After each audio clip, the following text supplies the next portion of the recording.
Traditional Indian movies were cautious about screening sexually explicit material. In the post-independence era, Indian cinema took a more liberal stance toward nudity because of the Western influence. However, the prevalent social conventions and the Indian government's strict censorial policies prevented filmmakers from showing sexually suggestive material. To soothe the conflict between the traditional and emerging perspectives on nudity, Indian cinema utilized several filmmaking techniques that allowed the screening of sexually suggestive material without exposing the female body for real. Historically, India's attitude toward eroticism and nudity has been that of openness. Vatsyayana's Kama Sutra is one of the oldest texts on human sexual behavior. Erotic sculptures found at Khajuraho and Konark have been widely considered a reflection of India's openness towards sex and eroticism.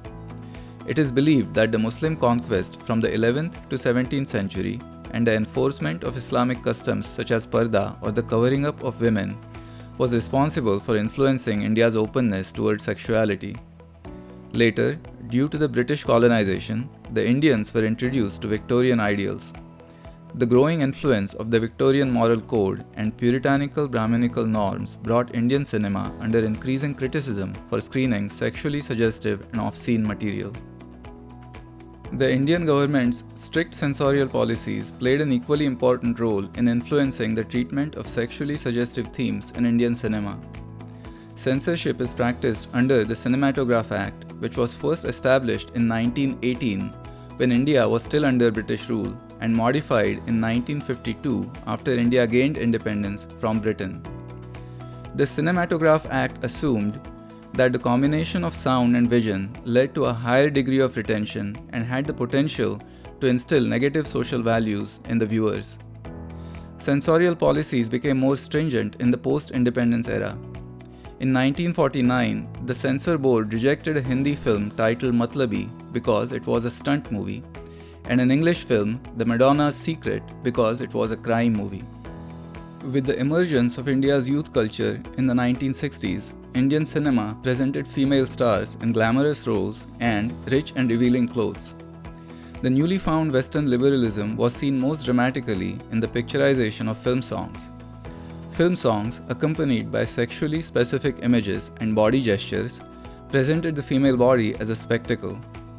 Indian cinema's changing attitude toward nudity and eroticism led to a conflict between tradition and modernity. Indian cinema addressed this conflict by utilizing a variety of filmmaking techniques that allowed the screening of sexually suggestive dance sequences without exposing the actresses. One of the techniques involved using a skin-colored bodysuit to create an illusion of a half-naked female body. Actress Wahida Rehman wore a skin-colored blouse under an ornate strapless dress during a dance sequence in the 1965 film Guide.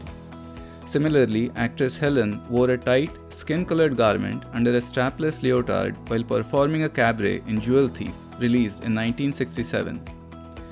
The tonal difference between the bodysuit and the skin and the frequent appearance of folds and wrinkles on the fabric allowed the viewers to distinguish between the real and fake skin, creating an imperfect illusion of a half-naked female body.